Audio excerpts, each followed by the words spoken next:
سامعین محترم، اللہ تعالیٰ نے ہمیں اشرفل مخلوقات بنایا ہے، یاد رکھنا۔ جس کے جتنا بڑا عہدہ ہوتا ہے، اس کی اتنی بڑی ذمہ داری ہوتی ہے۔ اللہ نے ہمیں وہ مقام دیا جو دنیا میں کسی اور کو نہیں دیا۔ بڑے بڑے قد و کاٹ والی چیزیں اللہ نے بنائی ہیں۔ اونٹ بنایا ہے، کتنا بڑا اس کا قد ہوتا ہے، لیکن جب وہ پانی پیتا ہے سر جھکا کر پیتا ہے، اس کا سر جھک جاتا ہے۔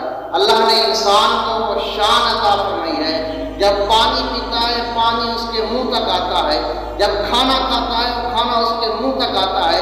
مطلب کیا کہ نہ اس کو کھانے کے لیے سر جھکانا پڑتا ہے، نہ پانی کے لیے سر جھکانا پڑتا ہے۔ اللہ تعالیٰ نے انسان کو فرمایا وما خلقت الجن والانس الا لیعبدون، کہ انسان کو، آیت کا مفہوم سنو، کہ انسان کو پیدا کرنے کا مقصد یہی تھا کہ وہ اللہ کی عبادت کرے۔